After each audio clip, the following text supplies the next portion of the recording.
Howdy all, and welcome to a new video. If you've been following any of the Boomer Blows It game series, or if you know me in real life, you know that I am 65 years old and that I have stress-induced familial tremors, what used to be called the shakes. The tremors are mostly in my hands and usually very light, but they get worse as I get tired and they really kick in when I am under stress, like, say, during surprise combat in late-night gaming sessions. So here I have 5 tips for making the best Dune Awakening gameplay experience if you are like me, or if you have any sort of condition or life circumstance that means that you, like me, are very much not the typical young gamer, dodging and parrying like a champ and getting kills with snapshot headshots. First up is the starting class. The general advice is to not pick the trooper, since you can find that trainer really early on and the quests to unlock the skills are pretty easy. You can't start as a planetologist, and that is another early and easy skill tree to unlock anyway. So, do you pick Swordmaster, Bene Gesserit, or Mentat? That's easy. Pick the Mentat. The Swordmaster is the typical melee combat fighter, and timing dodges and parries is key to making the class play well. The Bene Gesserit, right there, is a little less so, with voice commands like compel that stagger your enemy and draw them toward you, making them easy kills. But that only works on one enemy at a time.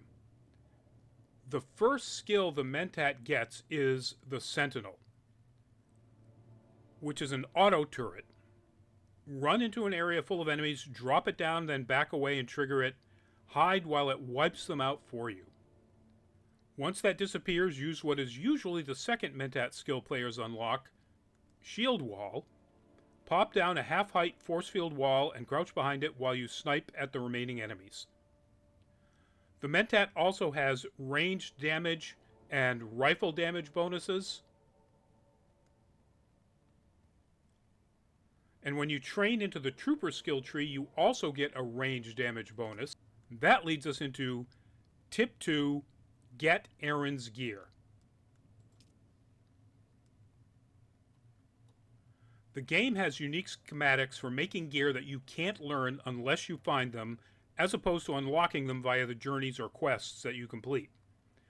In the starter area, Haga Basin, or Haga Basin South, I should say, are the pieces of light armor made by someone named Aaron. The armor is so good that it will take you into the Tier 2 area and partly into the Tier 3 before you can find anything better. All of the armor drops from a chest to the east of the Imperial Testing Station number 2 and to the west of the wreck of the Alcyon, which is that spot right there. That particular rock outcrop. The best piece of gear you can learn from Aaron is the rifle, Aaron's Vengeance. It always drops from the big chest in the scavenger outpost, Broken Stone Station, all the way to the south of the map. With the dagger Calef's Drinker, which you always get from the big chest in the wreck of the Alcyon, and Aaron's gear, you'll be set for many, many levels. Tip 3 is also about gear, but it's about buying it, so it's really about money, or Solari as it is called in the game. Do every contract you can in every trade post you get to in any given area, because they reward you with the most Solari you can get through gameplay early on. Then don't spend it, and don't keep it on you. It always drops when you die, so you have to recover your body or face losing all that cash. Save it up until you have at least many tens of thousands of Solari, then go to either Arakeen, which is where I'm at right now, or Harko Village to get to the exchange, which is this symbol here. Deposit as much money as you can in the guild bank, while saving, I would suggest, at least 4,000 Solari for Ornithopter taxi rides back and forth, because that's the only way until you get your own Ornithopter much later in the game that you can get into either of the 2 villages or the 2 settlements Arakeen here or Harko Village, where this exchange is. Here you just talk to the guild banker, Would you like to deposit deposit or some money. withdraw I'm not going to Solaris? deposit any because I don't have enough on me to do anything. But when you go up to these terminals, it will show you everything that's for sale. Once you get here, buy the best weapon you can afford that is out of your current crafting gear. So with the Mentat, I would be looking for rifles. Like here's a spit dart that is heavily damaged, but the spit dart is a sniper rifle and very, very handy. If you can find one that isn't damaged,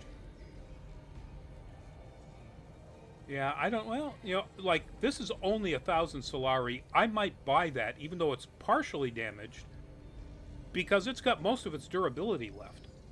So until you learn how to make a spit dart, you know, and this is an artisan version. The damage is way higher than the standard one that you'll first learn how to make.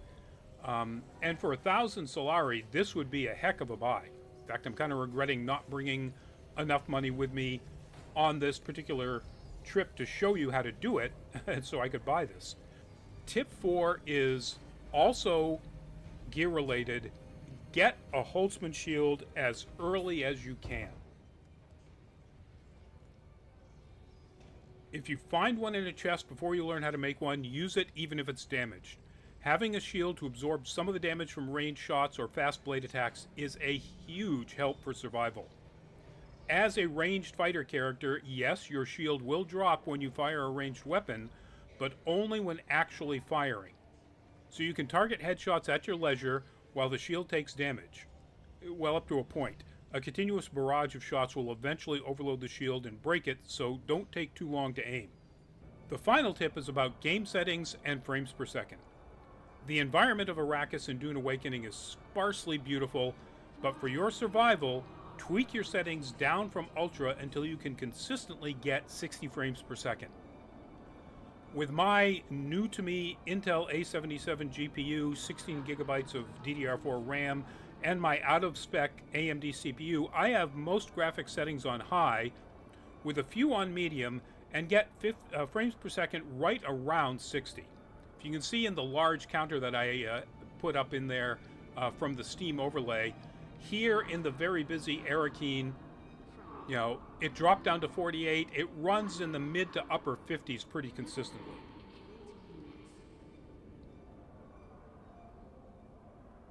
Ultimately, play the game however you want. Maybe you adore the high-fidelity graphical beauty of the game world and are fine with an FPS of 30 or below. Go for it. Maybe you want to start as a swordmaster because swords are cool. They are. Or a Bene Gesserit because mental powers are cool. They are. You do you. But I do suggest these tips for the best way to progress through the game that will be as close to the progress a Mountain Dew-fueled young gamer will have. If you liked the video, please give it a thumbs up, and if you didn't, give it a thumbs down. If you have any questions or comments on this video or any video here at Nerd Caliber, please leave it in the comment section below.